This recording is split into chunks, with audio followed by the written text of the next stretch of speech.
name is Augustine Ambe, and I want to spend some time discussing what is going on between SCBC and the interim government with you.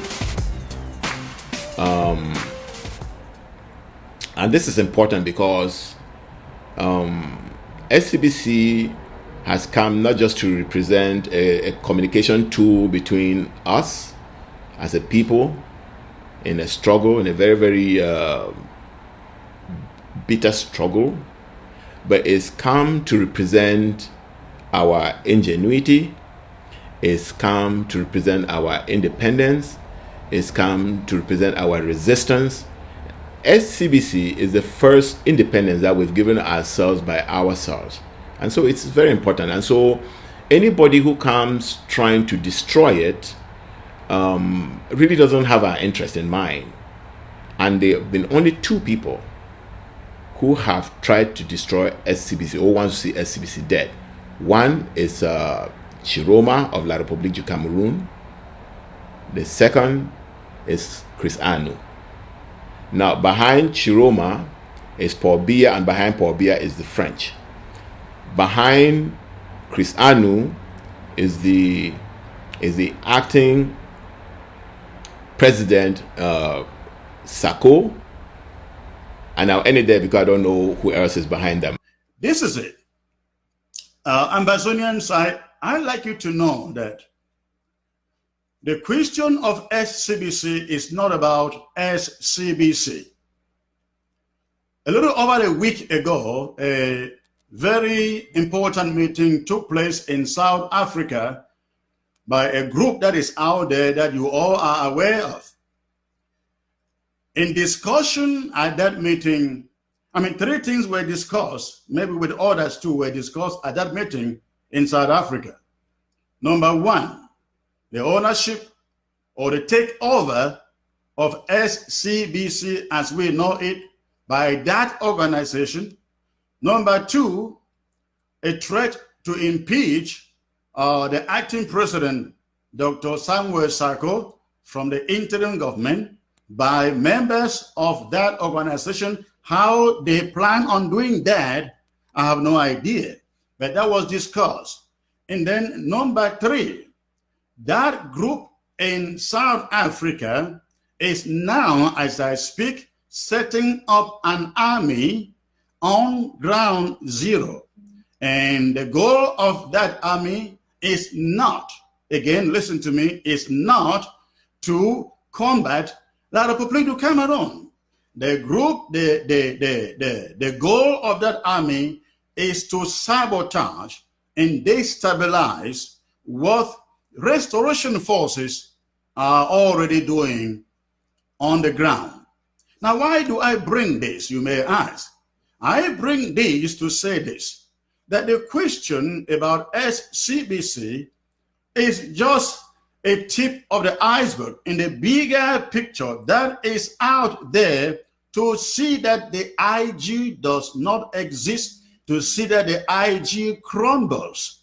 The SCBC thing is only a little part of it.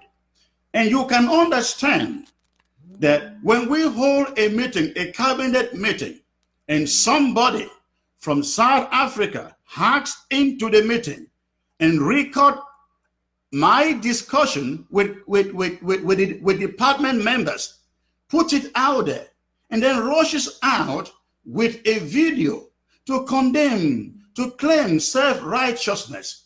No, it is a ploy that is so big. It's a gigantic plot, and SCBC is only one of those plots. The end of the plot is entirely, is to bring down the IG at the end of the day.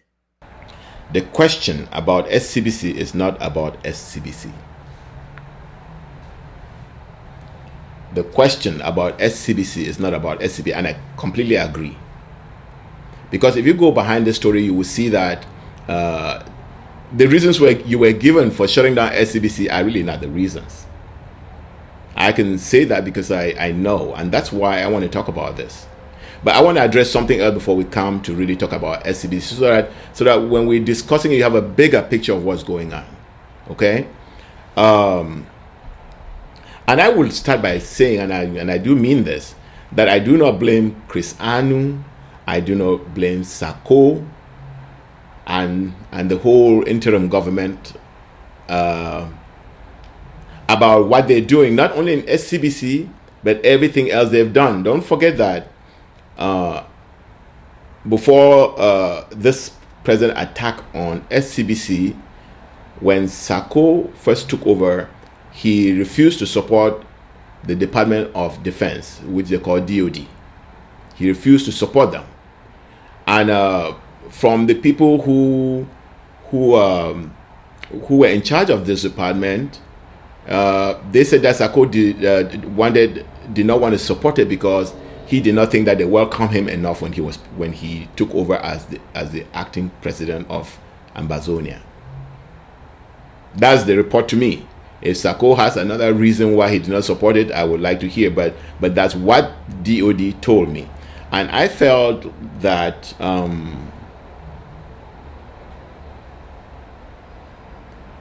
DOD and this DOD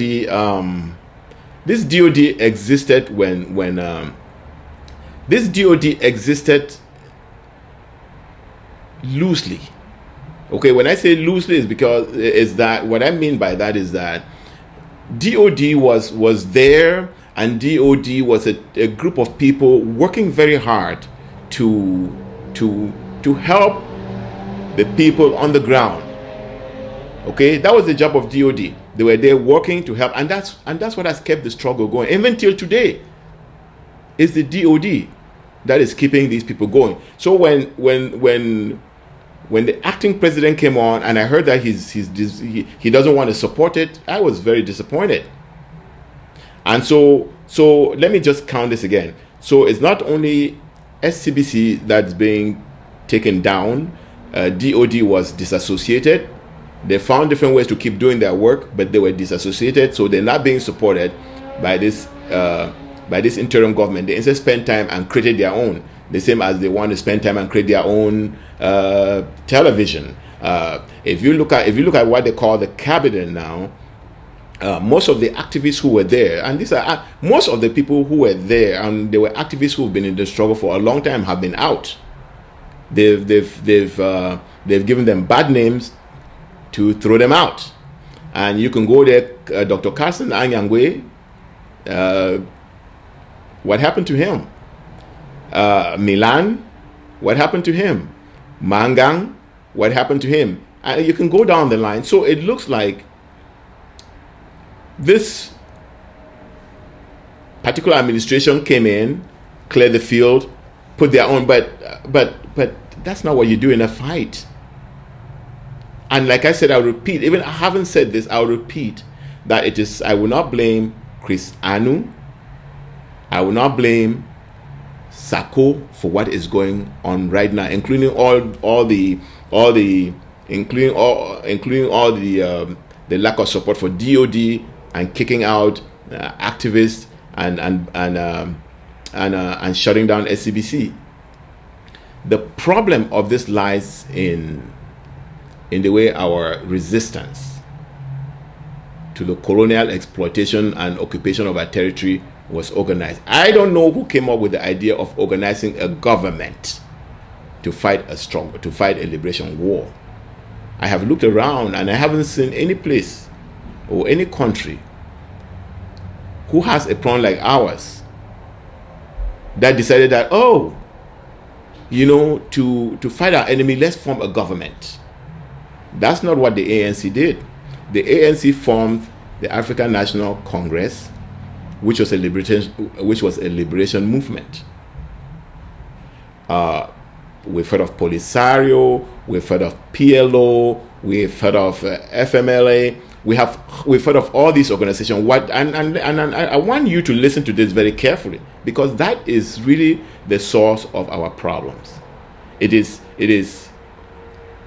said that form determines function, or function determines form, whichever way you want to look at it. But the way you are structured determines how people who want to function in that structure would function. Okay? So when we start our struggle, and we first of all create a government. When you talk of a government, you're talking about an executive, a legislature, and a judiciary. They can talk as media as a fourth arm. But the executive, the legislature, and the judiciary, when you talk of a government, that is what it involves. You cannot have a government that is just the executive. Then that's not a government. And when you talk of a government, you're also including a territory and a people to be governed. You cannot talk of a government that doesn't control territory, and in that territory, people who need to be governed. So you're creating a government for what? So it seems to me that what we did was we decided that, we want to get into business as pig farmers. We'll make a lot of money rearing pigs because pigs reproduce within 3 months. So we'll make a lot of money rearing pigs. But instead of looking for the land where we're going to build our pig fence or whatever, how we want to house them, we decide first to buy pigs. We'll buy those pigs and we come and open a room in our house and we'll put the pigs there. And then we'll go out looking for a land, and then before we even build our piggery. And then we're looking that, to get land to do our piggery is kind of hard. But while we're doing that, the pigs are in one of the rooms. Within 3 months, they've given new birth to their new babies, and they're pooping all over the place. The place is getting stinky, and then very soon our attention now becomes how to manage the pigs. And the pigs are saying, I can live in this space because, as a pig, I need to poop. I need a certain amount of space, and that space is not there. So you find out that you end up struggling how to manage the pig or get rid of them instead of being the pig farmer that you wanted to be. That is what we've done. We've put the cart before the horse. Okay? When you create a governments, we've talked about the executive, the judiciary, and the legislature. The executives, the way people get into the executive is by politics. And what that means is that you look for a reason why you need to oust the incumbent president in order to become the president. And most of how you do that is not by looking at the same direction. So in politics, you don't succeed the other person necessarily because not because you agree with them, but mostly because you disagree with them. And so we can decide that we're heading north, that our goal is north. And some people come and say, no, our goal is south. The people who are saying north, they were holding the compass the wrong way. That he will tell you whatever he wants to tell you so that you believe that going north is the wrong thing, going south is the correct thing. And so you put him in power, and then he starts taking you south. And before you find out, you are dancing around. It's okay to dance around as a country, because as that is going, certain things are being maintained. Peace is there. People are free to do their business. Whether they do it well or not depends on but they are free people doing their business, or they're running their lives, or they are ruining their lives by themselves. Okay, so my point here is that this whole idea of creating a government when we don't have a population to be governed and a land to occupy, is the wrong formula. But being a government, they will do what governments do. What governments do is try to grab power and keep power. And the way you grab power is by opposing people who you think are your competitors. And after you've opposed them, then you grab power. And when you grab that power, you keep it. And so if you bring your new AP and you say he's the president, he wants to be commander-in-chief of a force that is clapping to him when he comes in. If he feels like some people, they don't like him, or that they did not welcome him enough, or they're still checking him out and they're not accepting him from face value, then he'll find a way and get rid of them and create his ASC or whatever Sako course is now, and then start all over again. And but when you are in a fighting situation, as all of this is going, people are dying in the field. They need food. they need support, and that support is not there. And so creating a government to fight a revolution, to fight for a liberation, is the wrong thing to do. It's the wrong thing to do. I've been thinking about it and thinking, where does this idea of government came from? I think it came from the fact, I have heard some of the arguments, and some of the arguments is that, we need to create a government and be ready so that when things change, or when we get our land back, there should be a government ready to administer it. I do not see anybody giving us our land back. We need to fight for our land. We need to fight to gain our land back, to get our independence back. You are not going to do that by a government who is sitting there and waiting and manipulating your fighting forces in order to make sure that they are the people who go and sit in that liberated land. That is the problem we're facing. Okay, that is the problem we're facing. Now let's come to address some of what Kris. That's the background. That's the background. So that when we start talking about this thing, you should be looking at it in terms of the bigger picture.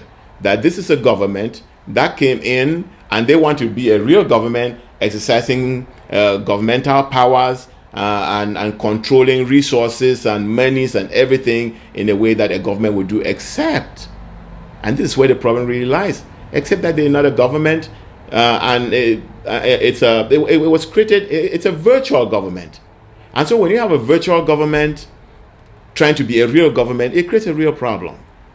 Okay, and I think that those who were talking about governments before, did not believe that they are creating governments that come in and forget about the power and really try to be what they were created to be. So Sako and his government have really come to demonstrate to us that when you create a government, actually they're going to try to be a government, and when they try to be a government, you see that it starts interfering with the fight. It starts being distracting. It starts being a problem rather than a solution.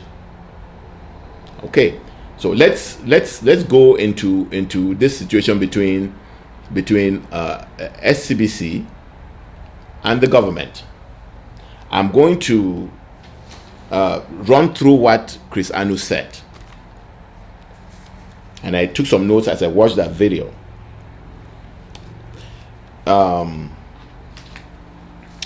He talked about, when I was listening to him, I was like, wow. Partly because this struggle, everything that happens in this struggle, I try to see how it helps us defeat the enemy. Because this enemy who is on the ground, first of all, it's not child's play. It's one of the most vicious. It's one of the most vicious enemy that exists on earth.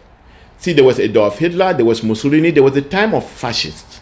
And what happened was that during the Second World War, fascism was defeated. Fascism was defeated in Italy, it was defeated in Germany. But the fascism in France remained. And because fascism at the time, fascism was, maybe apart from Great Britain, most of Europe, I won't say all of it, most of Europe, most of the big powers in Europe were run by fascists. Fascist means people who believe in the state and using the power of the state to accomplish political, national, and any other goal. They use the power of the state. Okay, so fascists were defeated in Italy. They were defeated in Germany. They defeated Adolf Hitler and Mussolini. But in France, it wasn't defeated. The reason why fascism wasn't defeated in France was because Charles de Gaulle, who is cloaked in the same beliefs, in the same view of life as every other fascist that existed in Europe, escaped to Britain. And in Britain, he was protected by the British, and he came back to France, and they took over France and maintained what has always been there.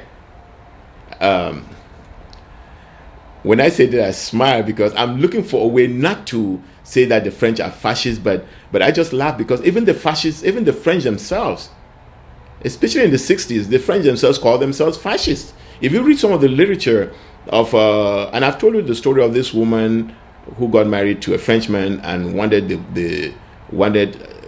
this Cameroonese woman who got married to a Frenchman, and in her dying bed, she told the guy, take the kids to France, don't stay in this country. And the man said, no, I'm not. I'm going to stay here and fight the French fascists.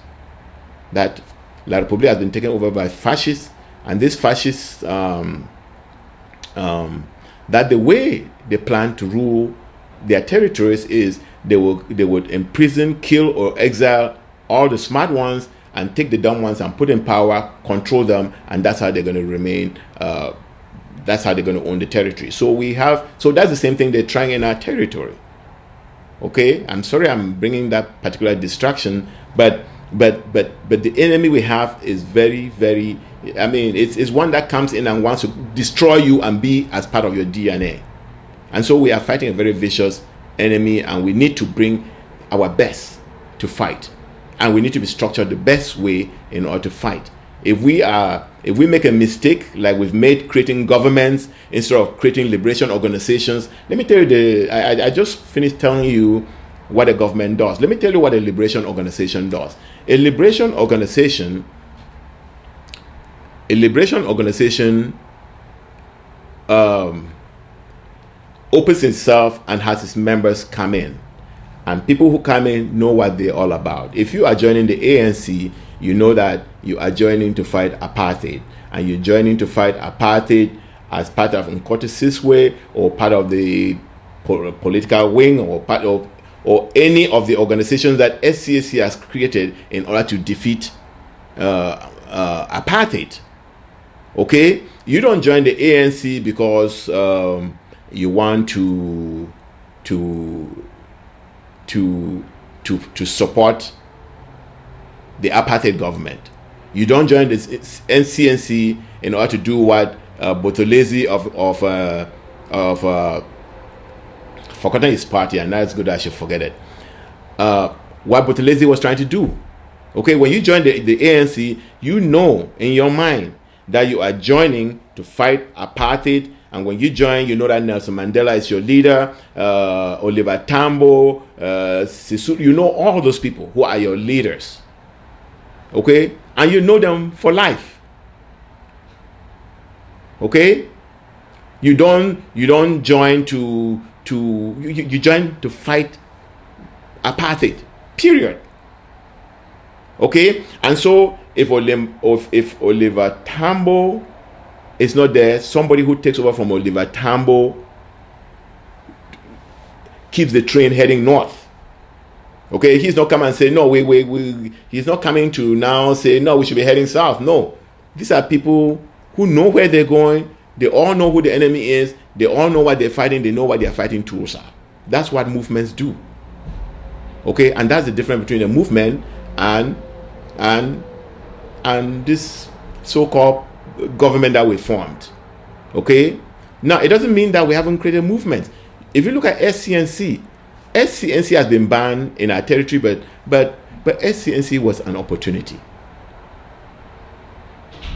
SCNC came, SCNC defined who the enemy was for you, recruited members who came, and you can see what SCNC has done. Our flag was given by the ANC, and ANC has, I don't just want to end in the flag, I don't want to name all of them, because SCNC has accomplished a lot for us. I'll give you another thing that we started in our territory, which also worked, because every person who joined knew where they were going. They had a leader that they were following, and there was no confusion. It's not really a liberation. Remember, I'm talking about the SDF. People who joined the SDF knew what they were there for. And so that's another movement that, even though it lost its way, but you can see what they've accomplished by sticking together. It's not, when you have a country, it's okay to say, you know what, there are many ideas of what's going forward. So let's put our ideas to compete in the political game. Okay? So governments are good when you are free people and you have your land to manage and you're saying, let's compete, let's put our ideas to competition. But when you are a liberation movement, you know who your enemy is, you know how to fight them. And even if there's going to be a change, it is because we all go and hit a brick wall, I would say, my goodness, that's a brick wall. Let's all go this way. But you know that you're all fighting together. Okay, so that is the difference between a government and a liberation movement. So let's talk about our government and its fight against SCBC.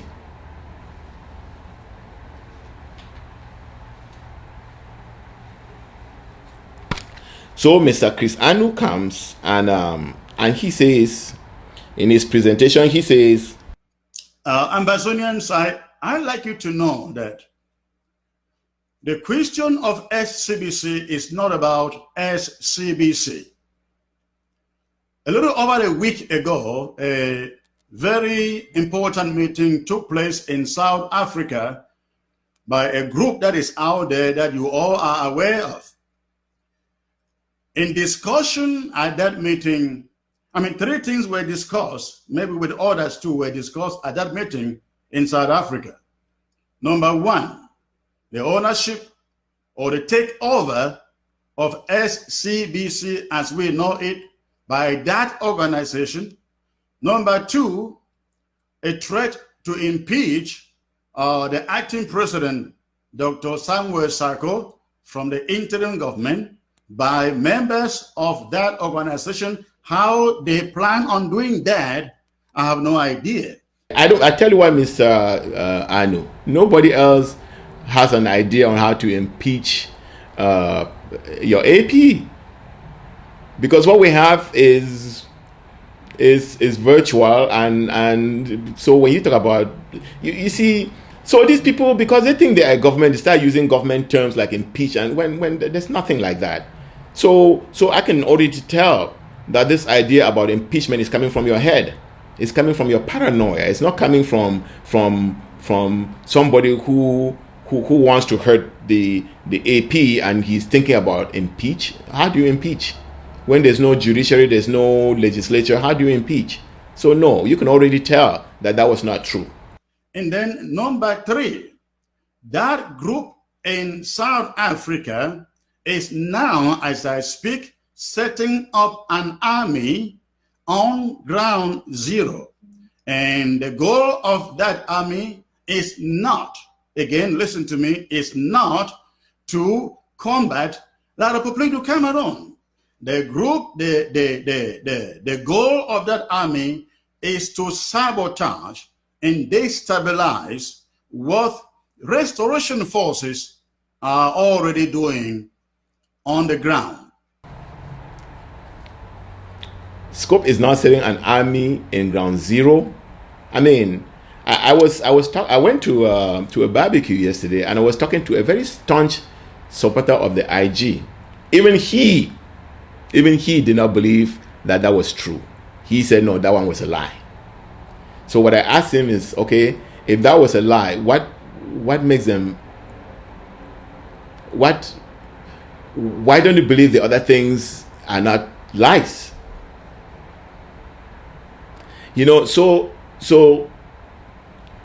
even people who believe in this IG, they find difficulties following it.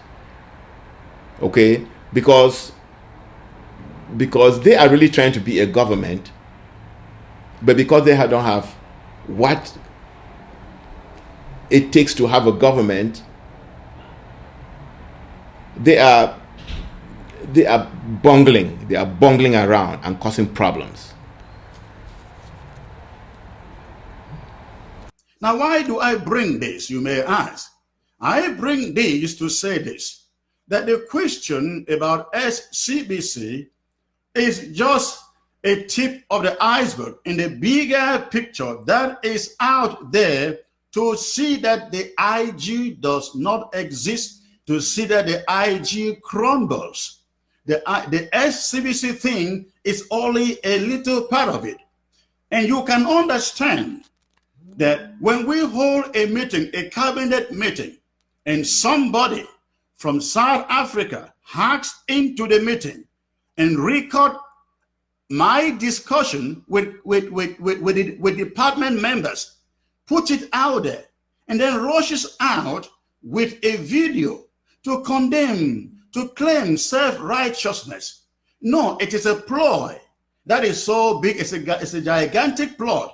And SCBC is only one of those plots. The end of the plot is entirely, is to bring down the IG at the end of the day.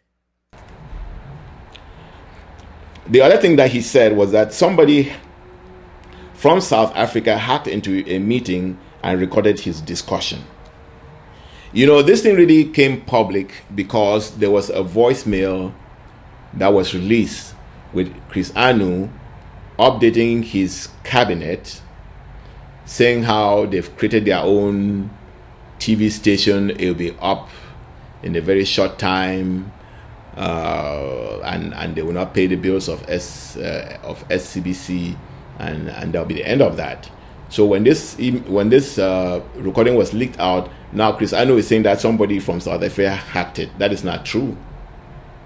The truth is that one of my understanding is that even let me just keep it clean. One of them actually recorded it, and when I put it up, I think he was very excited. This particular is a she. I think she was very excited about this message. I don't know what motivated her, but she put it up, and when she put it, unfortunately for her, it was downloaded. So by the time she went to take it down, it has already been captured. And this video, this soundtrack found itself to our patriots in South Africa. And they listened to this and obviously reacted to it. And so he's saying that they hacked. My brother, no, nobody hacked it. And even if it was hacked, this is what you were saying. You're not trying to say somebody is misinterpreting what you're saying. No. It is what you were saying. Unfortunately, it's just, when I was growing up, I used to read, we read this book in Bali called King Midas and the Ass's Ears, You can try to keep this secret, okay? But this thing is true. What you said is what you said. You're not denying it. I think you're just doubling down on it, and somehow you want to make it, you want to create a villain that, somebody hacked. No, nobody hacked you. The team in South Africa looks at you as their partners in this struggle. So if they want to hack somebody, they'll be hacking La Republique. They have better places to use that technology to accomplish more for. They will not come and hack you. They do not see you as an enemy. It's you who is seeing them as an enemy, and therefore begin to tell these lies and begin to think about hack. You think a hack because you see them as an enemy. Why would somebody be hacking you? The system that you're using to communicate, they gave it to you. You were not paying for it, but because your partners, they say, okay, we have this system of communication. Here's this thing. Use it. Okay, and because they gave it to you, and you're not well, and you ill-intended against them, you now say, they hacked it. No, they didn't hack it. I think they themselves have told you how they got hold of that voicemail. I think you should have better internal controls before you start blaming other people for your failures. So that's what Mr. Kris spent the first few minutes talking about. Most of this repeated itself during the whole presentation. Now let me say this.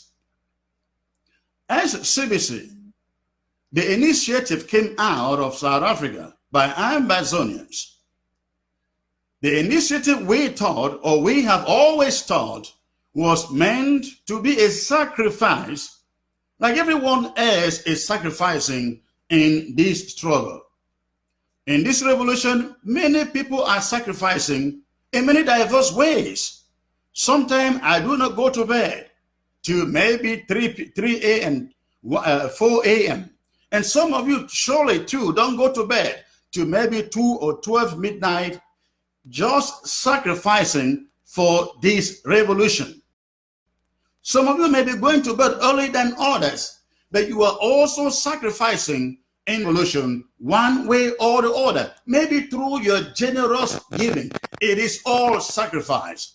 some people have also sacrificed in this struggle by laying their lives on the front lines. And as we speak, they are sleeping under the trees, in the bush, and under the rain. It is called sacrifice. And some have already died. Some have already died sacrificing for this revolution, for this cause. It is very important that we know this. We are all sacrificing one way or the other for this revolution. And so, the initiative of SCBC was that of a few Southern Cameroonians and Ambazonians whom we thought were sacrificing. Maybe they had an idea that they thought could push the revolution. And they came up with the idea of SCBC. And the idea, where I will start from Skalkouf paid the bills. Until a certain point, the governing council paid the bills until when the transition from governing council to the interim government came up. When the transition from the governing council to the interim government was made at the fourth conclave in Nigeria, the fourth conclave set up a board of directors made up of representatives from across the globe of representatives of different countries across the globe that represent Ambazonians. The mission of that board, now this is very important, the mission of that board was to manage SCBC, to see that SCBC could stand on its feet financially. Now again, take note of that. The mission of that board was to manage SCBC, not to own SCBC. That was the arrangement out of the fourth conclave. Now, after the fourth conclave, the interim government came in place. The interim government placed SCBC under the supervision of the communications department, because SCBC, being a broadcast station or a communication station, of course, should naturally be under the Department of Communications. And so the Department of Communications had the overseer status on behalf of the interim government over SCBC and, of course, the board. Now, I like again to make this distinction very, very clearly. The board was formed from the fourth conclave, not to own SCBC, but it was formed to manage SCBC and report to the government. However, the reverse seems to be true, and that is a point of contention that we are having today with the SCBC. So he said SCBC was created by South Africa as a contribution, and so should not be asking for anything because everyone is sacrificing for the struggle, including those who have died.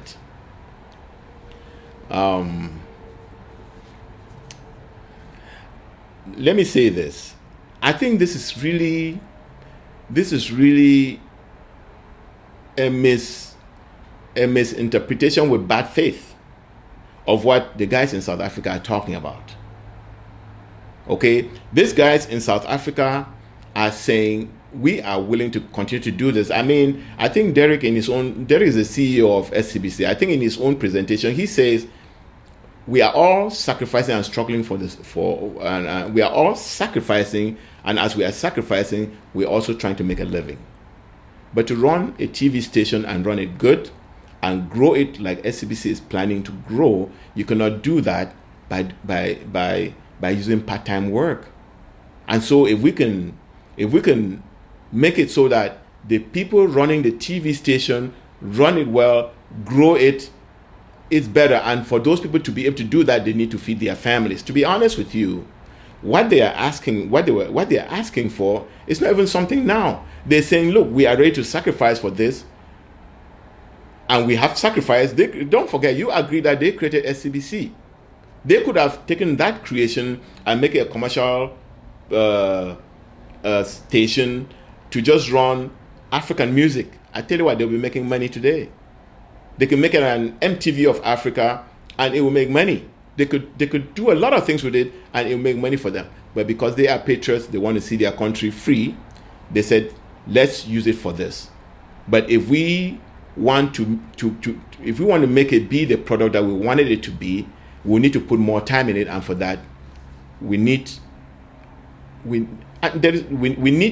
to find a way to make that work.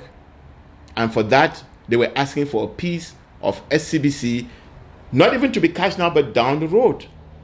You know? So when somebody comes and say, oh, we are all sacrificing, Derry said, we all sacrifice, but you get up and go to work and make money. These guys, they work pretty 24/7. And they want to reduce all of that 24/7 to a lesser time so they can give more of their energy to the struggle. If that's a bad thing, Mr. Kris Anu, then that's a bad thing for you. But I don't think so. Okay? So we are all sacrificing. We sacrifice at different levels.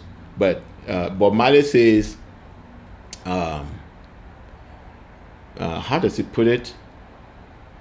The part that I remember is you have to fight, you have to live to fight another day. You have to fight so that you live to fight another day. That's all that the South African guys are asking for. If that's a bad thing, then that's a bad thing. You know, if you think about this, how many liberation organizations, especially in Africa, have been able to within a year of starting, or within a year, in fact, within a year of starting their own revolution, create a television station. So let's appreciate these people. Let's not go negative on them, because these are patriots. Okay, if you want to say they created SCBC is a bad thing, no, I think everybody else except you thinks it's not a bad thing. And like I said, I'm not blaming you for thinking that way. You just put in a house or in a corner where you have to do those kinds of things. And I think you think that you are contributing to the struggle. No, you're just being the beast that governments are created to be, or the whatever governments. You are just being the government that you are created to be, and you gain power and you protect the power, and you do that by knocking off any type of competition. And so this, the real story. I want to say that the real story about all this concoction is to give a bad name to a dog, to a good dog, in order to kill it. Okay? Because you know that it's not right to go kill a dog. So in order to kill it, you have to give it a bad name. So let's accept that, and I would accept that as that, and let you keep that your argument. Okay? Mr. Kris Anu then goes forward to talk about Skakov paid the bills, governing council paid the bills, and then the governing council transitioned to an IG, and board of SCBC was created. And he says that the board was created not to own SCBC, but to manage SCBC and report to the government, and in consequence to his department as the Department of Communication. He said the reverse is true, and that is the point of the contention. Okay. I know a little bit about this because I represent my region in the board of directors of SCBC.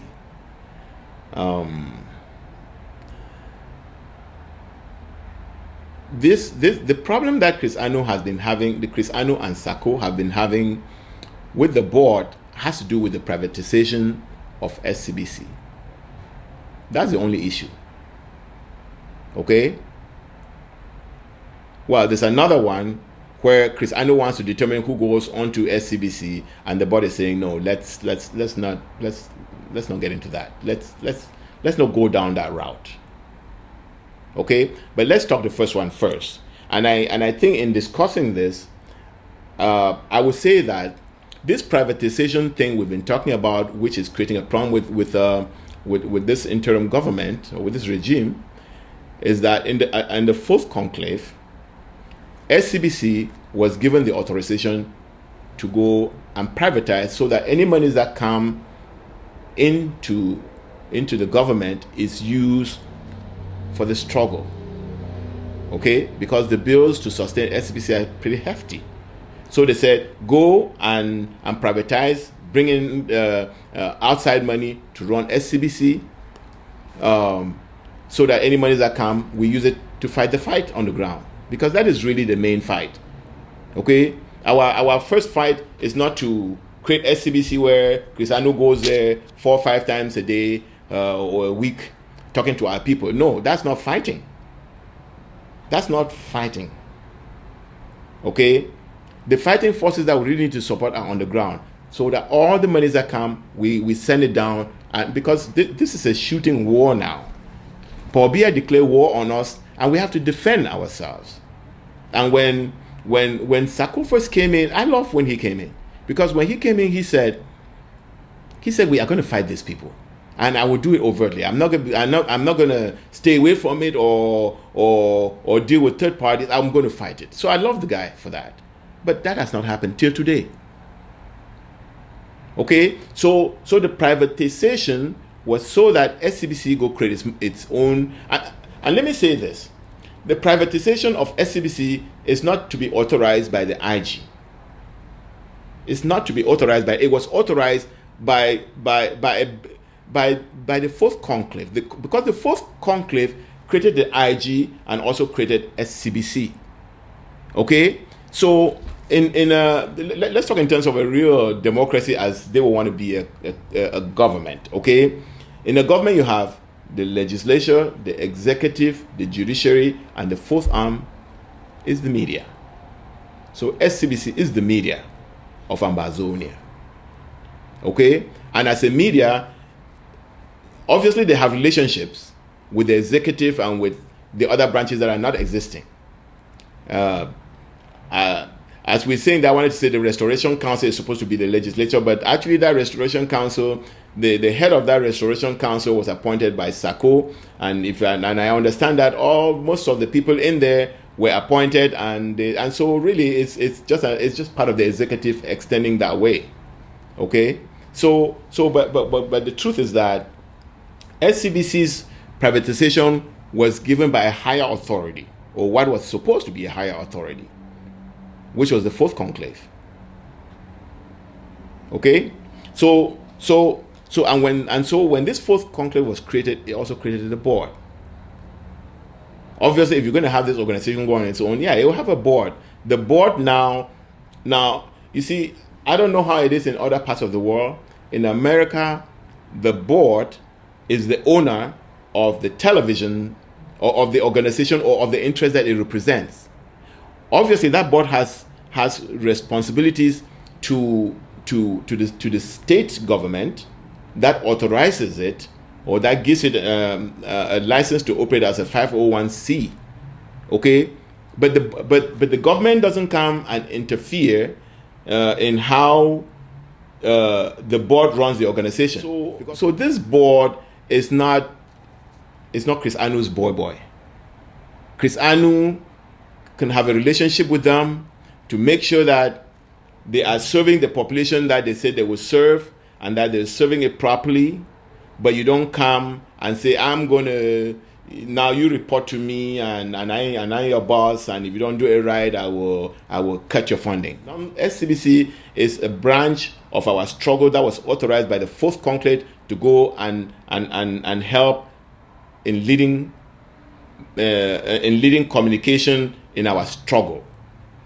What Kris Anu and this IG did was they came and said, no, we want to be the only people who are communicating to our people.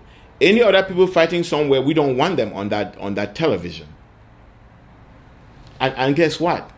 They really haven't had other organizations creating their programs on SCBC.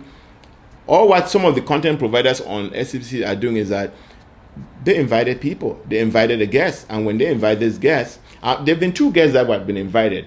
One, I really did not listen to the show, but I got from Kris Anu saying that one kept criticizing them that, oh, you are collecting my trip to Boya money, but it's not going to the ground. You're not funding the ground. That's what that particular person came on television and said. And Kris came to the board that time and said, you shouldn't be allowing people like that on SCBC. I said, no, Mr. Secretary, that is actually a concern that is out there. I think what you can do is ask for airtime to come and rebut or clarify your position. But you cannot say people shouldn't say that, because that is a true concern. And it's not only one person. I myself had that concern, and I told him that. I said, what you need to do, instead of trying to shut him off, come ask for airtime to address that same population, maybe by the same content provider, so that you're talking to the same audience of that content provider. That's the way you should have done it. But you don't go and say, shut it down, take them off, or I will shut down SCBC. I won't pay the bill. You're not paying SCBC bills from your pocket. You're paying SCBC bills from the money contributed by Ambazonians to continue to fight this enemy that we have, this vicious enemy that we have. So no, the board is not doing anything else but doing the job they were commissioned to do by the fourth conclave, the same conclave that created IG. Okay, so if we are born by the same parents, we can have a productive relationship, but you do not claim that you now have become my parent to do what? Destroy? Even parents don't destroy like that. There are a number of issues we are having. Number one, there are questions that have not been answered. Right now, as I come to you, as I speak to you, number one, who owns SCBC? That question has not been rightly answered. We thought all along, in fact, I have gone public, making the defense that the interim government or the people of Ambazonia, through the interim government, owns SCBC. I made that defense some time ago when somebody raised the question that SCBC was not owned by the people or by the government. And I came out and I made that defense. However, as I come to you today, we don't know. The IG doesn't know who owns SCBC, which is something that we are still trying to establish. The IG doesn't know who owns SCBC, which is something that we are still trying to establish. And you know, this particular question is one that really sounds legitimate. It's a question that sounds legitimate. But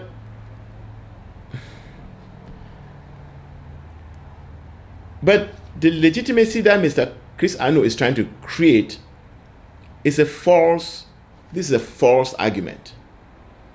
It's a false argument because he knows better than that. And I'm going to tell you the truth. And I spent some time with this big-time IG person yesterday, and he asked the same question: who owns SCBC? I spent time. I told the man, I said, my brother, you know, if you want to go right now to a bank and create an IG account, I say IG doesn't exist. IG doesn't have a driver's license. IG doesn't have an address. So you cannot create anything in the name of IG. So if you want to say SCBC belongs to the Ambazonian people, who can you call and say this is the Ambazonian people? You catch air, because there's no one out there on his driver's license say Ambazonian people. His phone number says it's owned by Ambazonian people and all that. So all of this is a farce. It's a false argument. Again, creating all this clout in order to just make a great institution that we created bad so that you can destroy it. Now, this question of who owns SCBC is really a question. It's really a question that these guys in South Africa have answered to every single person who has asked it until they're turning blue. Okay? And it's a question of security. And like I was telling my brother yesterday, if you want to open a bank account in this town for the IG that you love so much, you go to the bank. No, you first of all go to the Secretary of State and say, I want to create a business of mine called IG. They're going to write it IG. Okay? Then they'll say, what's your name, sir? You give your name. They say, what's your social security number? You give your social security number. They say, what's your phone number? You give your phone number. They say, what's your address? You give your address. They're going to collect that information. They say, okay, pay us this amount and boom, we'll register you as a business called IG owned by you. And if we want it, if there's something wrong, we know who to call, what the phone number is, and what the address is. And all of this is great in a stable and secured nation as the United States. Okay?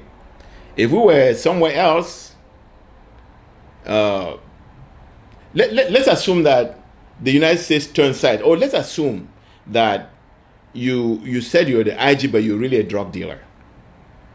What happens is that the state will now know exactly who to come and hold responsible. Let's change that again. If you have an enemy who wants to ruin you, what do? They just need to get that information, and they know where to go get you, right? And what happens to that organization? It goes down. So these guys, in order to be accepted by the satellite company, they cannot call and say, you know what, I am IG. They said, is your name Mr. IG? No. What's your name? My name is XYZ. What's your phone number? So they get your details. Okay? So when somebody comes and say, show me the original contract, really, I think what they want is the people who register the business to give their information up, so that they put it up, and then when you do that, what happens? Chiroma also gets hold of it, and then Chiroma can send his henchmen or assassins, and they will just know where to go and get these people. You see how our people come out to do good work for ourselves, for our liberation, and they've done the good work, and then some people, partly because they've been created by the system, by the way we've organized, and partly because they are just people who just lack the understanding, or refuse, or lie, pretend that they don't know what's going on in order to do what? To gain something for yourself. Because I don't know any reason why. Because every single, let me give you the history. When Siseko came, these guys had a concern about security. So they said, no, we cannot send out this information. So what happened was that they said, okay, and there was a compromise between President Siseko and these guys in South Africa. Say, okay, we're going to send you this information, but we don't want this circulating because it needs to be classified for the safety of us, and also for the long-term existence of SCBC. So the president said, yes, I will keep it. I've seen it, and please pay the bill. The invoice will come, you pay for it. And that kept going on. When Sako came in, before Sako came in, it was Harmony Bobga, because he ran the 3-man thing that was created at the time. He got the same paperwork, that here's the document, but please, it's classified. Keep it classified because we don't want our information out. So that was then. So as this conversation has been going on, when Sako took over, it also happened. But when Kris Ano was out the other day, really adamant that Sako hasn't seen it, he hasn't seen it, nobody has seen it, I texted the CEO of SCBC. I said, Chief, you did not send this thing to the AP. I thought it was sent. He said, no, it was sent. It was sent on the 24th of February. 24th of February 2018. That document was sent to Samuel Sako. It was. And I remember they've gone out and challenged that, let Sako come out and say that document was not sent to them, and then they're going to put the proof out. Because one of the things with electronics, it creates an electronic footprint. So you can't lie about that. You put your voice on you go sit in a meeting where you're conspiring to ruin an Ambazonian institution. That tip, your members recorded it and it goes out, instead of calling your members and say, look, you shouldn't have done that. You go and blame somebody else. Somebody, they send in the document, you say, no, it wasn't sent. Come on. They cannot send, to be honest with you, anybody, any institution, and I want to tell our population that any institution, anything that you see out there operating right now in the name of the IG, somebody personally took responsibility to create that, and that person is responsible for it. And if that person is not treated well, or that person is being blackmailed, as is happening here, that person can go and pull the plug. There's no IG that will stop them, no matter how much money they have. Okay? If the IG is using a phone line, that phone line is registered in some other person's name. I don't know how else to explain this. If IG say they have an account in a bank, that account is under somebody's name. And that's why trust and confidentiality is very important. Because we are a scattered people. They stole our land, they stole our right, they stole all our resources. Right now, there are a few people who are putting themselves on and taking responsibility to start recreating our own. Once we get Boya, we're back in our territory and we are free people and we are a government, then we can start, doing some of the things that these people think we are now. Because what Kris Anu is trying to do, he's trying to give the impression to our people that, we are a government, we have government institutions, they are owned by government, and we want to pay these bills, but we are paying bills to a thing that we don't own. That is not true. That is not true. You are a virtual government, and I've told you that in private or in our board meetings. You are a virtual government. So trying to ask these things to come to you, it's almost like, because if I did something on behalf of our struggle, and you now want me to send those documents to you, you're asking me to send my private information to you as Kris Anu. Because there will be no IG to come and defend me if that information was misused. The institution that I created the institution that I created that relationship with, if you go and abuse it because you have my details, and with that details you can abuse it, I will be the one held responsible, not you. So sir, let's manage this struggle like a suffering people who have been stripped of everything that's ours, and we're trying to put it together again by all means necessary. And in those all means necessary includes our people risking their lives, risking their own reputations, risking their financial standing, risking everything, risking their families to make what we're creating work. Once it stands on its own, and we know that we've put one pole there, 2, 4, and then we can build a foundation, then we can relax and say, I don't have to carry this load again for all of us. Now we have built a pillar, and we can now call that pillar government pillar.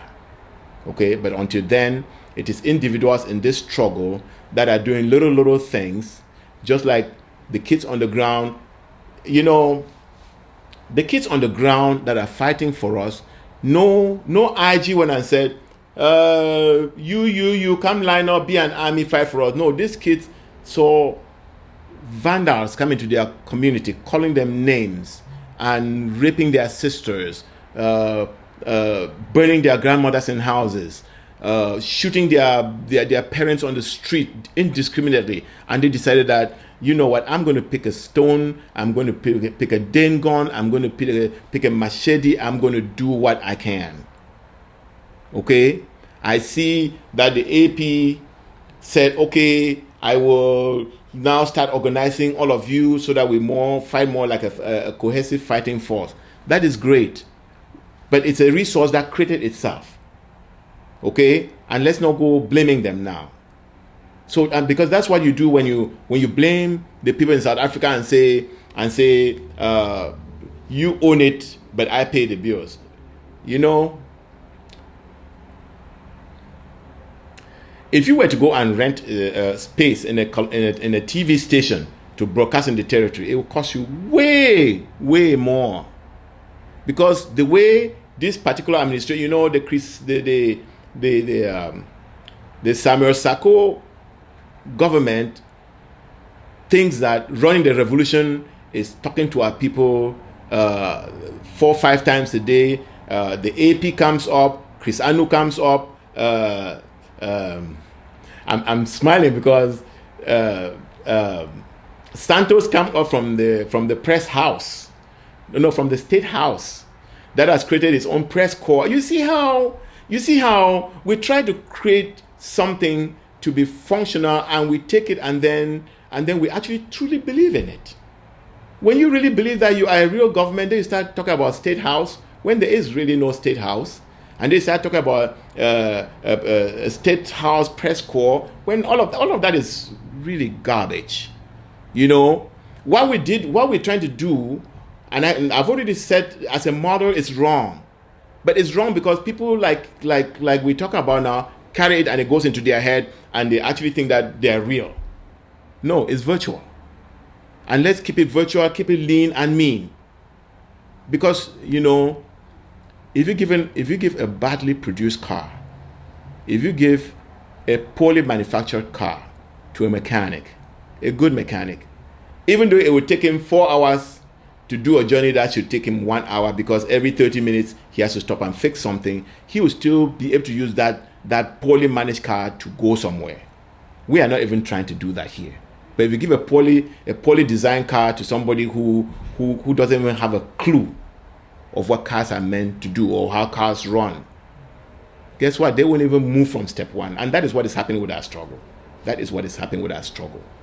And when you don't move from square one, you start trying to blame other people who are trying to move. You start finding reasons why they're moving and you're not moving. No, sir. We need to remain lean and mean. The second point is who should have editorial control over SCBC? Is it the board and the management of SCBC or the owners of SCBC? These are things we have not yet resolved. Like I've already said, the owners of SCBC needs to be the board, because that is the group that has been empowered to play that part. If because the government is paying the bills, makes them think that they should own SCBC, I say that is wrong. The people of Ambazonia, through the conclave or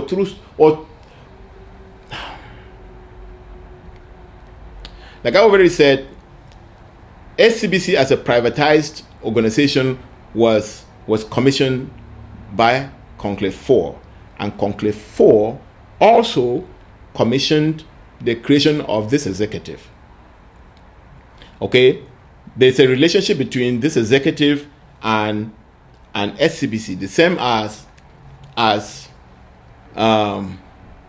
the treasury of the government of a country, and the government of a country includes 3 branches. When you talk of government, it's not only the executive, it is also the legislature and the judiciary. And like we've talked about, the 4th arm of government being the media, it is also that, okay? And they each need to have independence, because if they don't have independence, then, and that's what happens in dictatorships, then the executive can own the media, and all you hear from the media is what is like what happens in CRTV, where they tell lies not to help the country but to protect the dictator in power. So SCBC board should have this editorial policy. They shouldn't work in a vacuum. But I have said I want to see where the editorial policy was violated. I gave you one already where there was somebody who came and said, where a content provider brought in somebody who came and said the IG is not using the monies contributed to support the troops on the ground. Okay? And I've also said the IG can go in the same channel and say, no, we are, and prove it. Or say, no, we are not. Here's why we are not. Just answer it. Okay? Now, the next thing is that Kris wasn't very happy, or the IG wasn't very happy when another content provider brought Ebenezer Akwanga on SCBC. Ebenezer Akwanga, I listened to him. He did not curse anybody. He did not, in fact, he didn't say anything about the IG. But because he's Ebenezer Akwanga, who is also out there speaking very loud about our struggle, Kris doesn't like that because he wants to be the only one talking about it. I can tell you, Kris, that and I've said this loud, if you have a great content provider who invites somebody on television, you can come there to make your day, or you can come there to ruin yourself. Okay? So going on the media is not just a positive for whoever comes on the media, because you can come there and if you ask a question and you don't respond, you can go down. Or like I said, a good content provider can take you and ask you questions about your activities. And if he handles it well, any content provider, do you know that there are situations where people have refused to talk to the media because their position is not that great? So going to the media, Chief, is not going to promote yourself. You can go there to ruin yourself too. But that media needs to be there. Okay, that media needs to be there, and it needs to be out of the control of politicians, especially politicians who have demonstrated that anybody who disagrees with them, they kick them out. You're not kicking them out for any other reason but that they disagree with you. You know, this just come to my mind. You know,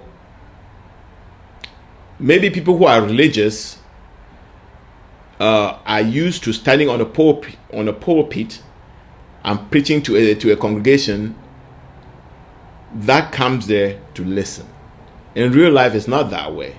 In real life, what makes life move is exchange of ideas, exchange of goods, exchange of a lot of things. That's what makes life. That's what creates an economy. That's what brings out the truth, which then moves society forward. It's not by some dogmas. Ambazonia is not going to be freed by dogmatic people. It's going to be freed by people who are resourceful, who come and look at the population and say, I've been listening to that man. That man seems to have ideas about how we can free ourselves, and bring him in. And you bring him in, you should be ready to listen to an idea that's different from yours. I think your standard should be, how does this help our struggle to liberate ourselves from the colonial occupation of France and La République? Okay? Not how does it sit well with me? How does that? I personally feel right now that the standard for you is, how does that make me look? How does that protect my position? Thirdly, if SCBC was owned by the people through the interim government, should some people who are running or managing SCBC be allocated with a certain percentage of shares just because they are volunteering their services? Like every one of us is volunteering. These are three contentious issues, problems that are plaguing SCBC right now vis-a-vis this interim government. I've already answered that. You will also remember at the beginning, or around 3 months ago or so, the acting president had come out and said he has plans on privatizing SCBC so that perhaps it could run more efficiently. However, the president and the entire executive branch of government had a different opinion and had an about turn from that position. Arguments were raised. How can Ambazonian people believe us or trust us when we are fighting an animal that is still in the bush and we begin to sell parts of it?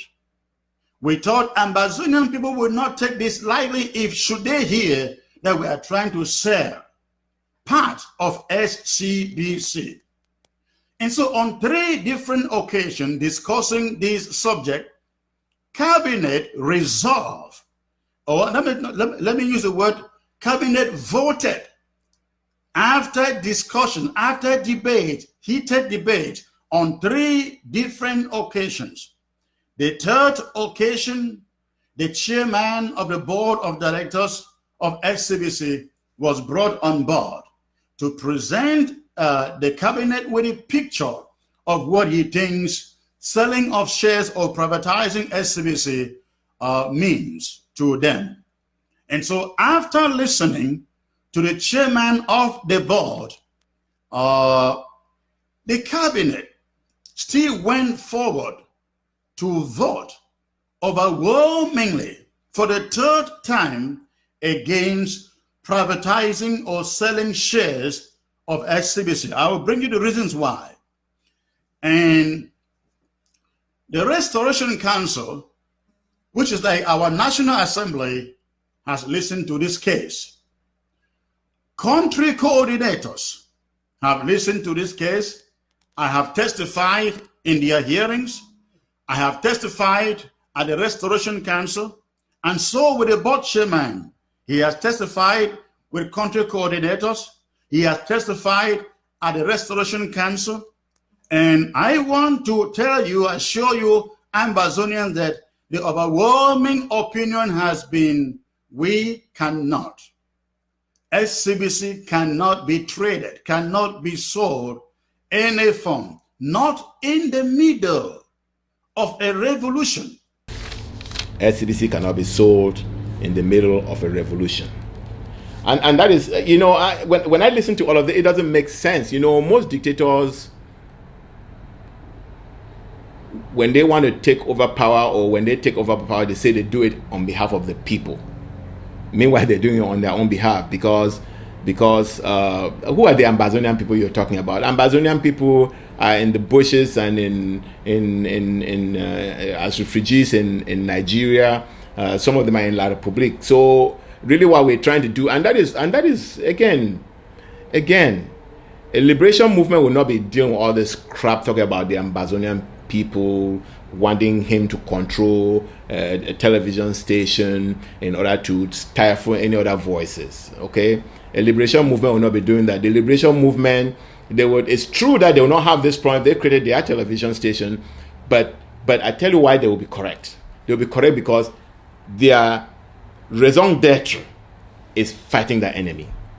Their raison d'etre is not to be a government and fight off competitors and create this competitive environment where you are kicking out our fighters. In fact, kicking out some of the most voracious fighters because you want to be the one.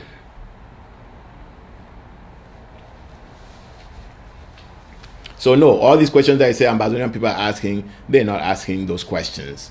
And the decision to make SCBC private was already made by the 4th conclave, the same conclave that created you. Okay? So just be doing your own thing and allow SCBC do its own thing. You, as an executive, you should control the treasury of the entire government. So when you get money that comes in through that treasury and you pay the bills of SCBC, if we were to have a judiciary in a real country where you pay the judiciary and where you pay everybody else, it is done by the treasury, okay? And you get your own check from there too. So the fact that you are paying them is not you, Kris Anu, or Samuel Sako paying. It's the people's money, and that money comes and you have been put to play a particular role. Just play that role well and you see everything will work well. But when you come there, because again of the way we've been put together and you want to say, I'm a government, I have this power. And our example of a government really comes from Paul Biya. And I can see exactly that happening here, and that is sad. SCBC should not be sold. Number one, we have not again been able to establish who truly owns SCBC. We have not been able to establish who truly owns SCBC. I think I've dealt with that. Bills and invoices don't need to who of you pays bills in your house without seeing an original invoice? Do you pay your phone bill? Do you pay your electric bill without seeing the original invoice? Of course, absolutely not. Who of you pays bills in your house without seeing the original invoice? Phone bills, electric bills. I've dealt with that already. After that problem was resolved, the acting president and a number of us, including the board chair of SCBC, we sat down to resolve that problem. We said, okay, every month we want to see the original invoice go to the president so that then we can honor the bills. After that problem was resolved, the AP, etc., and board chair sat down to resolve the problem. We said, okay, every month we want to see the original invoice go to the president. You know, one of the things is that when you are not a government, or when we cannot have a government, but we create a government. So you've been hearing this thing, cabinet. So what they do is they appoint their friends, call them cabinet, and they don't have a job. Okay? Because what does and so what they do is that one little thing that they make, they blow it out. It looks like it's such a huge thing. You know, SCBC bills is the same bill every month. Okay? So talking about phone bills and electricity bills, people like to even open it and see it because you know, the usage of that utility may be different every month. Otherwise, and in fact, what some people just do is they just give them their credit card and they bill it every month, and they just know how much it takes, a certain number. Okay, so to tell SCBC that you must give me this, what you really could have done if you were really going to do your job right is, you know, that this bill comes due this month and the amount is constant. Okay, when it changes because we have upgraded to something else, you will also know, my brother. So we just make life complicated, and we wonder why we continue to get our people shot every day, and instead of talking about what happened, it's like this whole week we spend time talking about who SCBC go. Meanwhile, girls are being raped in the territory at high noon. Just calm at down. high noon. Kids are being raped. Wait. And we're here talking about bills, and we say we are government. It is sad.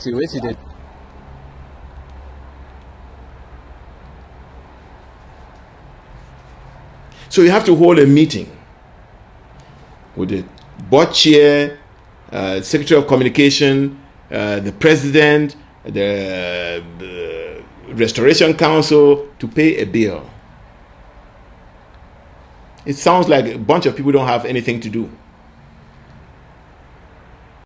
So I'm saying it to say what the president has seen and what I have seen is only the original invoice. None of us is aware of what the original contract is. Cabinet has put out a letter asking the board to deliver the original contract. As I speak to you, there is no indication we have received that. And so there is something that is hidden here that nobody out there wants somebody to know. What the president has seen and what I have seen is only the original invoice. None of us is aware of what the original contract is. I've already answered that. Cabinet has put out a letter asking the board to deliver the original contract. As I speak to you, there is no indication that we have received that.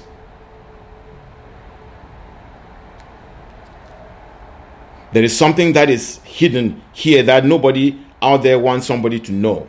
No, what is hidden is people's identities because they want to protect themselves. They want to protect SCBC. Okay?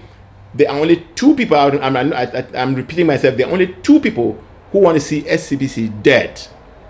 One, Chiroma, the other, Kris. I haven't seen anybody else. Anybody else who has heard about this whole story about trying to kill SCBC has been in mourning. Enjoy it, because that's what you're doing. And some have even suspected that you may not be working for the IG, because we need SCBC now in order to tell people in our territory not to vote. La Republique has a big sham political season coming up, and I see the screws on SCBC getting really, really tight.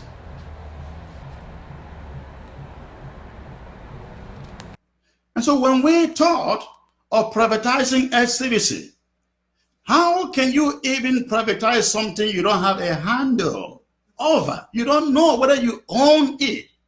That has been problem number one. Again, as of today, we don't have proof that the IG owns it. Now, but to further give the impression that the IG does not own it, after the cabinet wrote to the board explaining its position for SCBC to 100% owned by the people of Ambazonia, because the IG has not said we cannot pay the bills. No, it hasn't said that. The IG has not said we don't have enough money to pay the bills. No, it hasn't said that. If IG wants 100%, they have not said they don't have money to pay the bills. No. The money that the IG gets is money that is contributed by Ambazonians all over the world. That money is contributed to go to ground zero. It's not contributed to pay TV bills. Okay? And I can tell you that that money is not going to ground zero. I remember these guys in Lobialem, which is the only group that you can really point that you have sent something to them, actually came out saying they sent us $2,000. And what is $2,000? I mean, I'm not the one saying it. They came out and they said that. So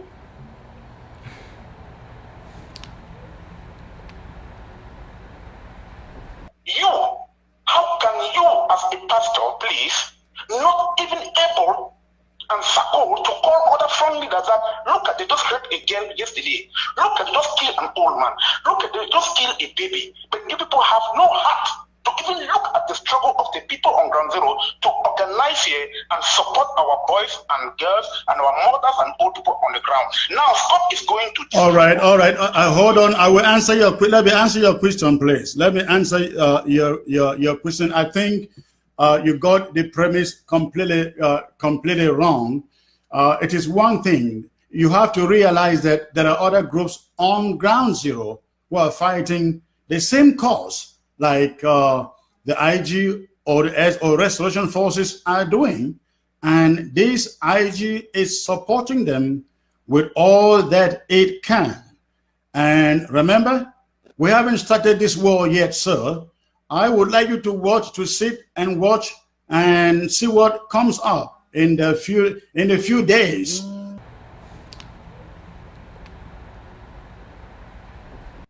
Now, number two, control over editorial policy.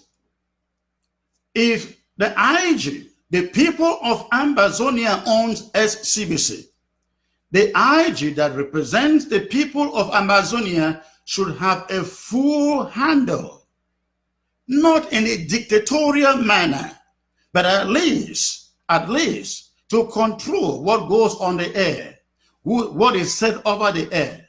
The IG representing the people of Ambazonia should have full control to determine what the editorial policy is. So far, the IG has not been able to do this. I am sure that many of you watching and listening to me right now, you have seen recently that characters that a few months ago would not be allowed on SCBC now come over SCBC. Control over editorial policy, control what goes on the air. The IG should have full control to determine what the editorial policy is. You have characters that a few months ago cannot be seen on SCBC. To curse the AP, curse IG, sabotage and blackmail. Well, I've told you two that came, and these are the two. There's another one where they actually wanted Gili Gili to be off the TV show, to be off SCBC actually, and I think SCBC executive made the decision that no, and that is the reason why most progressive countries don't put their media to be controlled by the executive. I think you should know that as you do what you do, there are eyes on you, and those eyes should have a voice to let you know that this is what we see you doing. Now, in a progressive society, you can come and say, no, I think you got it wrong. This is what we're doing. Or you come and say, that is what we're doing, but let me explain why that is what we're doing. That's how we're going to move forward. That's the Amber way. Okay? Any other way that you practice is what we're running away from. And if you're going to be an example of what our government should be, even as virtual as you are, we are saying no, that is not the way it should be.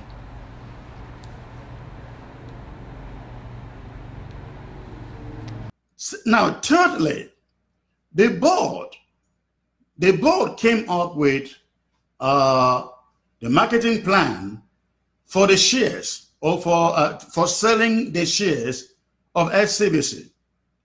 In their plan, they have 51% of the shares allocated to the IG. In the form of saying IG, you own it. It is your own. So you have a greater portion of the shares. However, out of 49% of the shares remaining, 13% of those shares would be given to some people. We are told they are part owners of SCBC. And when the IG asked, why do some people have to get or be allocated shares? The board stated that these people invented, or they put in so much sacrifice over SCBC. And we are wondering, why would some people who are sacrificing like you out there have to be given some shares if the thing was going to be sold? If we are beginning to reward or compensate some people right now by allocating some shares to them, who is going to compensate those who have died? How are we going to compensate those boys who are putting their lives on the line out there on ground zero? The IG thought the moment will come when we can trade shares for SCBC. When the war is won and we get on ground zero, we can say it 100%, not a big deal. But SCBC remain the only voice that this interim government and you, the people, have to channel our messages to ground zero. When you sell SCBC, you are basically saying to those who are buying those shares, they too have an opinion on how it is wrong, and the editorial policy that is managed there. And if as business people they cannot make money, they will pull out those shares or try to change the editorial policy. We can sell shares when the war is won and we get down to ground zero. When you sell shares, you are saying shareholders should have opinion on how it is run and the editorial policy. No. Most shareholders will be Ambazonians, and they know what is good for the struggle and what is not good. You know, one of the things that one of the mistakes that we cannot make is to assume that only you know and other people don't know.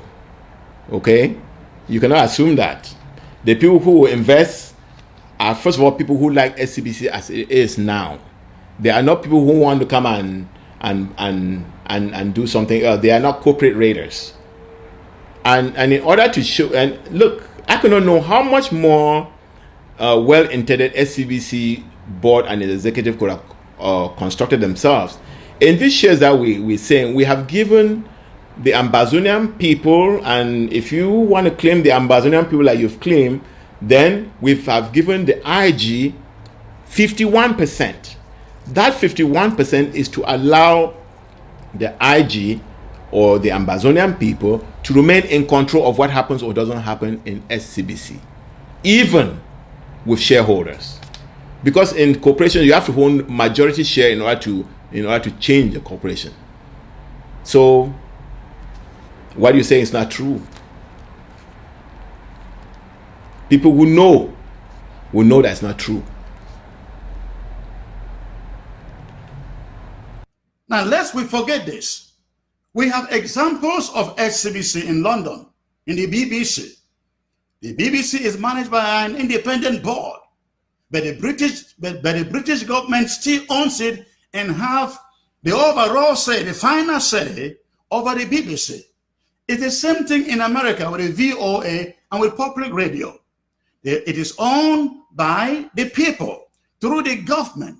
The government still have the overall say over what happens to those public enterprises. And that is exactly the point that we are making in the point we are making against privatizing or selling SCBC. He compared SCBC with the BBC and VOA.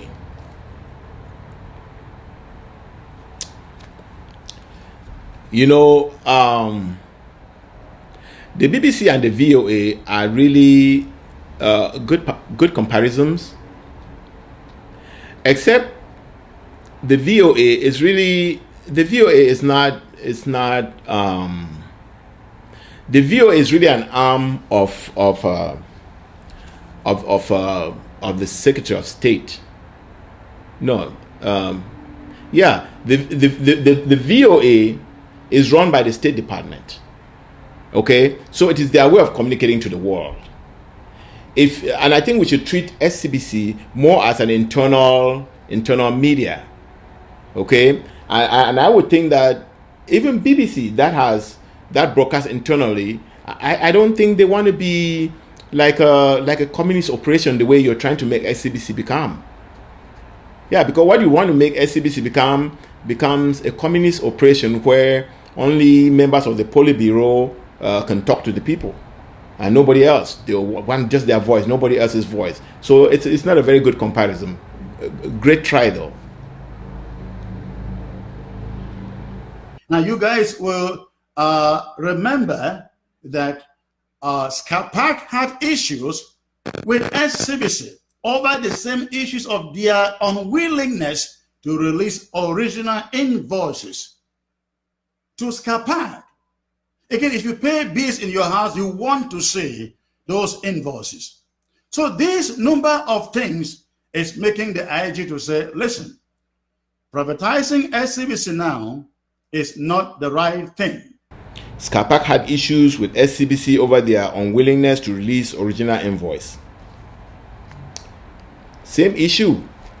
If you go to the account that SCAPAC opened, right, that account may be called SCAPAC, but there's some patriotic Ambazonian who went to the bank. They took his social security number, took his driver's license, took his phone number, took his address, took his information to create that account, and then he calls it SCAPAC and gave it to SCAPAC. Okay, so if the people who comes to run SCAPAC don't understand that, and they want the people in South Africa to say, here is me, Mr. Chiroma, this is my address where I live with my family, this is everything else, come and get me, I think you're not being nice to them. And in fact, you're being naive. In fact, this whole presentation that you did was very naive and very self-centered, and that does not serve our revolution, because you go out and paint a picture that is not true, and our people believe in it, and when they find out that it's not true, then you lose credibility. And we don't want to lose your contribution if you have a contribution that you're really making. Okay, so let's just stay honest to our revolution. Try to build, not to destroy. Try to bring in more people, not to kick out people, and you will see how much better we'll be doing, even with a misconceived and illogical creation in the way we have been organized. Okay. Now let me explain to you why we are talking about ABC. It is not a coup d'etat. The only coup d'etat that is being plotted against your interim government is coming from those who are doing everything in a little corner in South Africa to see that the IG crumbles, the IG falls. They are sending troops to Cameroon, a little group in South Africa that all of us know. They are now putting together troops to go on the ground and sabotage what the restoration forces are doing. And if I may ask, is this the kind of unity that we're talking about? Then we also have this group sitting in a meeting a week ago saying they're going to impeach the acting president. And it is the same group that is saying, do not give the IG any papers belonging to the SCBC. So it is essentially a coup d'etat. It is a takeover, not just of SCBC, but the IG that is in place. And ladies and gentlemen, let me also tell you this. This is not coming up today. It didn't start today. It started from January 5th. 2018, when our president, Sisiko Julius Ayoktabe, was picked up with orders in Nigeria. That is where this present crisis started. There was always a plot by somebody that we know who feels that the success of this revolution lies in his palms, began to plot to take over the IG. Unfortunately, this same person was involved. In fact, he's a key suspect in the abductions in Nera Hotel in Nigeria. He was invited to testify at a hearing that was called. He said he cannot show up at the hearings because he doesn't want to release some secrets. And for that, he would not testify. After that, he came up with this scoop. And the idea of scoop, originally they said, was to supplement what the IG is doing. It sounded good, and we all saw the publicity. But that movement, that little group in that little place, has now transformed to a group that is now building an army on ground zero. And the objective of that army is not to do what our restoration forces are doing. The objective of that army is to do exactly what Atanganji Paul's group on ground zero is doing. I have intelligence on that. I have information on that. I will not release it here. Our intelligence department will work on that. But that is the bigger picture here. There is a constituted ploy by this team to pull down the IG. And they know that should they hang on to SCBC and take it away from the IG and control what goes over SCBC, they will take away the public support, the popular support that SCBC has on ground zero, and they will change the language. And so the board of SCBC said to me, the guys who own SCBC have said if they do not get their 13% of the shares, they will walk away from SCBC. That's what they said, that they will walk away. In other words, essentially holding all of us Ambazonians hostage. That's what he said. And so, after hearing that, we thought, what if they walk away? If they walk away, then we are left with nothing. We have to think wisely. That is when we began to think, what if they just abandon this thing and walk away? We will need an alternative. And we started looking for alternatives. And that is why you heard of ABC. Now, ABC will definitely come up. I can assure you that. However, provided they will not prove that you, the people of Ambazonia, own SCBC. If they cannot provide that proof, the IG will not continue to pay they will not continue to pay for what they don't own. It's that simple. That's what the case is. Scoop is sending troops to Cameroon. That's not true. Scoop is not sending troops to Cameroon.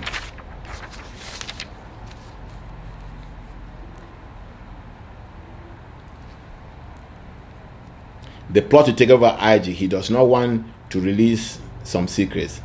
He came up with Scoop that is now building troops on the ground. Okay, there's this scapegoating of Milan that has been going on. And I think it's not only Milan, it's other people. And I really want to make a comment about this. Okay? I want to make a comment about this. This is a story about, this is what I understand, and I've made some research on this. I think I'll make a bigger exposition because I will not be doing it justice if I just say this. It is true that SCBC is still existing today because of certain things that Milan did. Did Milan create SCBC? No. Does Milan own SCBC? No. Absolutely not. Is Milan even the person who run the Milan comes to SCBC as a guest? He's in South Africa, but because most of this, you know, what the IG is benefiting from now, I can tell you that was all from the work of the people in South Africa. Okay, so this scapegoating of people in South Africa is purely bullshit. Because North America, we haven't created anything that has worked for this revolution. Okay, and let me explain why. Because when the ground rose up in arms, first with the rebellion and then in arms, what happened was that groups that have been hibernating in the West here for a long time, instead of saying, who are these great people down there, let me support you, what they did was then they instead come and position themselves and say, oh, I am the one now. All of you come and give me your money. And then they started trying to play kingmaker down there. So North America has not been good to us. And I think I've said this before, that had it been, and I know this happened because the ground itself was not organized to send a representative here to collect this money from our people and send down there. If that happened, the ground forces would have been supported the way we supported SDF.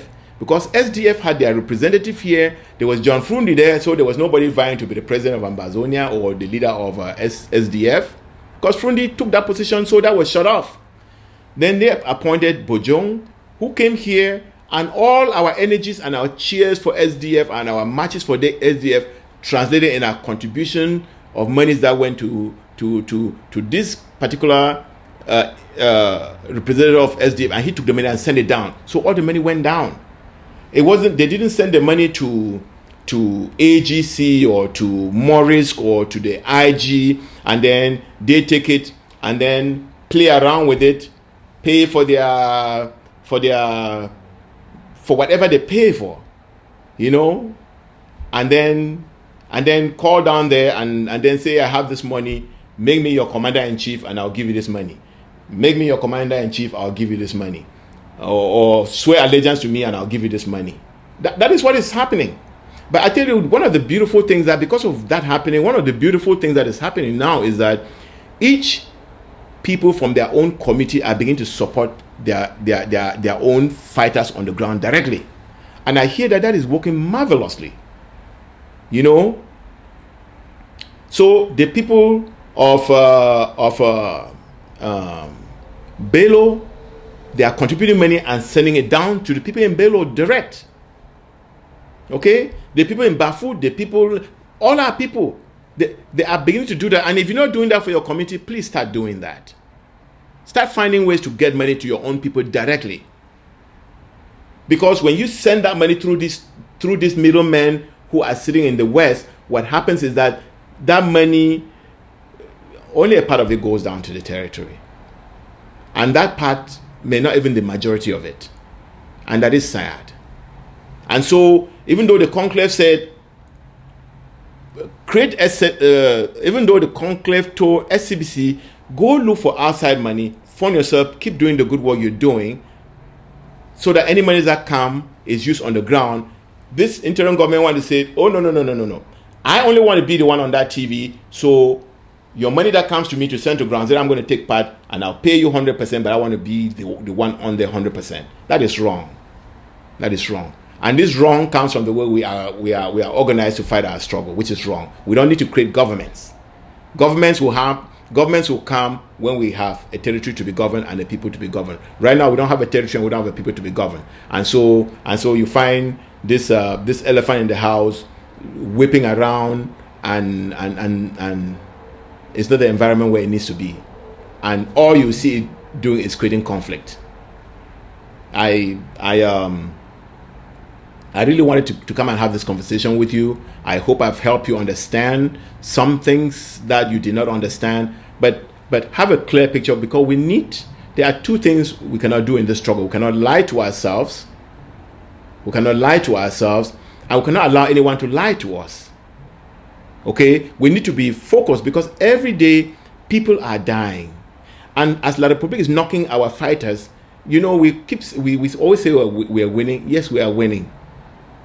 But we need to win and stop this thing, because every day our fighters are dying. Okay, La Republique has an unending source of sending fighters, an unending source of revenue. We don't. And so we need to be efficient, and the way to be efficient is to stay true to our struggle. Let's not believe in people. Okay, let's believe in our struggle. If somebody comes and presents himself, we weigh that person out. If that person is helping our struggle, we work with that person.